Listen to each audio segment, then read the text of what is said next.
4 দিনের রিমান্ড শেষে কারাগারে পাঠানো হয়েছে জনপ্রিয় কণ্ঠশিল্পী মমতাজ বেগমকে। ছাত্র জনতার আন্দোলনে শেখ হাসিনা সরকারের পতনের পর গা ঢাকা দেন ফ্যাসিবাদ দল আওয়ামী লীগের অধিকাংশ নেতাকর্মী। কেউ দেশের বাইরে, আবার কেউ দেশের ভেতরেই আত্মগোপনে থাকেন মাসের পর মাস।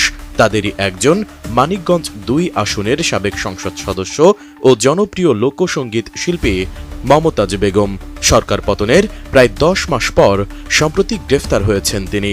তাকে গ্রেপ্তারের বিষয়টি ব্যাপক আলোচিত হয়েছে সোশ্যাল মিডিয়ায়। এই 10 মাস মমতাজ কোথায় ছিলেন, কিভাবে ছিলেন আর কিভাবে কেটেছে তার দিন, এসব নিয়ে প্রশ্ন উঠেছে রাজনৈতিক মহল ও জনমনে।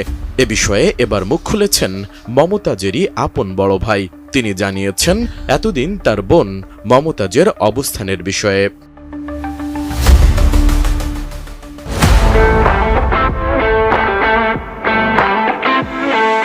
মমতাজের আপন ভাই এবারত হোসেন গণমাধ্যমকে জানান, 5 আগস্টের পর থেকে টানা 3 মাস সিংগাইরের চর দুর্গাপুর এলাকায় তার বাড়িতেই ছিলেন মমতাজ। এই 3 মাসে তিনি একদিনও ঘরের বাইরে বের হননি। তার ভাষ্য, আমার স্ত্রী সন্তান ছাড়া পাশের বাড়ির কেউ জানতই না যে শিল্পী আপা এখানে আছেন।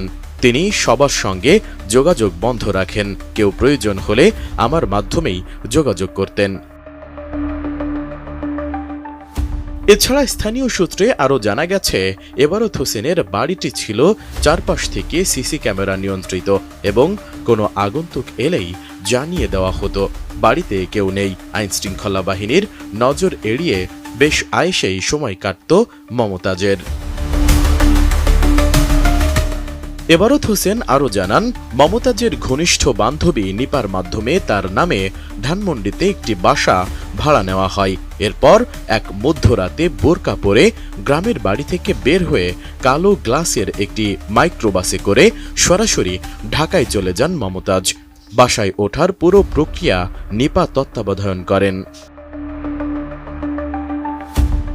নিপার স্বামী বিদেশে থাকায় মমতাজের যাবতীয় দেখাশোনা করতেন তিনি এবং আর্থিক সহায়তা দিতেন মমতাজের ব্যক্তিগত সহকারী জুয়েল।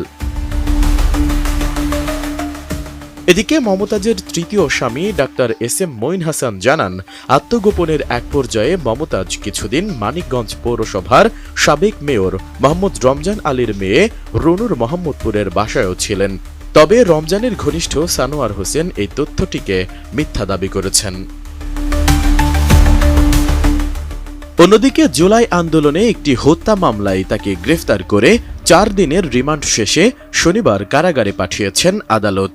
এদিন ঢাকার মেট্রোপলিটন ম্যাজিস্ট্রেট মোহাম্মদ মিনহাজুর রহমানের আদালত শুনানি শেষে তার জামিন নামঞ্জুর করে এ আদেশ দেন।